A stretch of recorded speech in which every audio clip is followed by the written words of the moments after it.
RDAs are the vehicles that will drive the national government's bottom-up development agenda, and I will endeavor to strengthen them for this noble cause.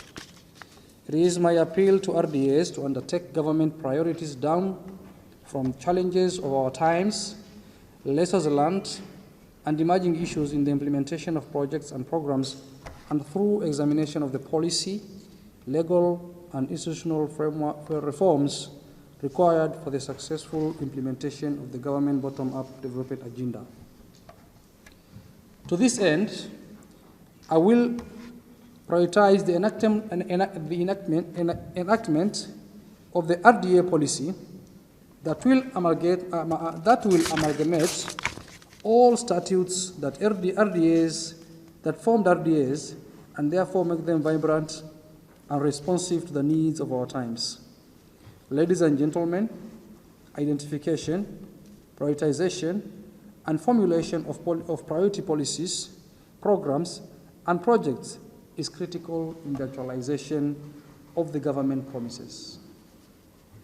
I will therefore endeavor to strengthen the resources, enhancing the overall coordination, collaboration, and implementation framework. I call upon you to support me in mobilizing resources for RDAs. I will fast-track the appointment of the board members in RDAs with gaps, and also personally involved in monitoring of RDA's activities, projects, and programs, and unlock any limitations that are faced by RDAs in course of their duties. I note with concerns the bulging pending bills bedelving our RDAs. These pending bills are putting pressure on the available scarce resources. It is therefore my appeal to you to develop ingenious approaches in sorting this issue. I also note the costs associated with numerous litigations against RDAs. These too are increasing pressure on RDA resources. It is absolutely necessary to ensure that litigations are avoided as much as possible. I therefore call upon you managers to explore alternative dispute resolution mechanisms and head to courts as an option of last resort. Now that we are no longer State Department for RDAs, we have two former State Departments joined. So our State Departments now is State Department for ourselves and Regional Development. So it's important now to bring these two functions together and come up with a formidable force. And we need to do away with silos and focus on one line, treat each other like equal members. Then that combination of synergy will help us achieve our objectives and the objectives of this government.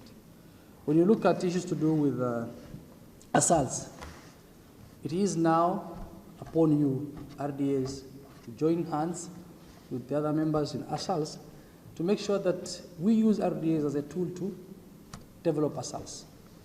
Because RDAs have infrastructure, they have everything. They have the land, they have the water infrastructure. There is a bit of water infrastructure that is in RDAs.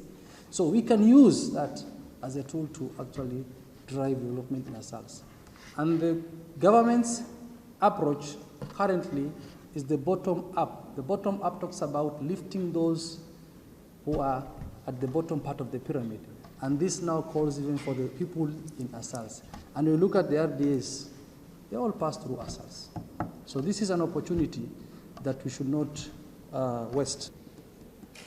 Our competition with devolved units, and considering that we are not yet properly anchored in the Constitution, leaves us in that kind of quicksand. And that's where we really require your leadership. And the far we have come as RDAs to this level is because this group has tried with the leadership of the PS to, try and anchor us somewhere. That's why we are talking about the policy. That's why we are talking about the act. And I'm glad because those are things that you've picked up. And I have no doubt this group is going to really support you to ensure that that thing happens. And we were telling ourselves, I think last year, that even if we will not have done much as RDAs, but we ensure that we are anchored properly in law.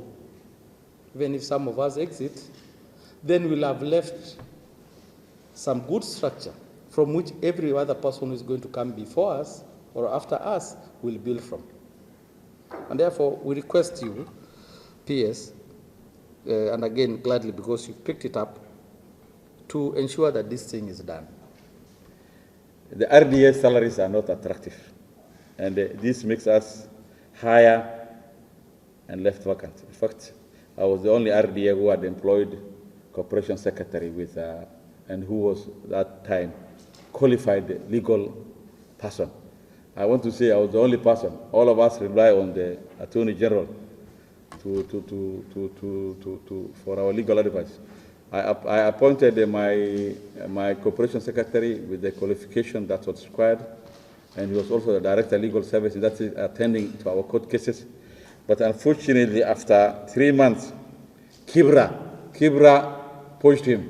Kibra is a sister institution in planning. Therefore, and he was telling me, my friend, the problem is that your salary is very low. Therefore, we also feel as much as we have qualified Kenyans, our salaries are not attractive. Yes, TARDA is already as an RDA, similar to our other sister RDAs, already aligned to the government's approach or model of bottom-ups in terms of our interaction.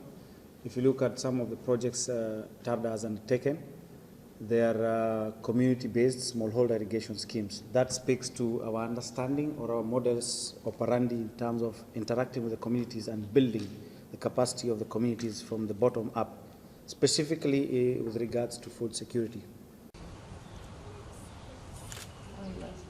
MD, sir.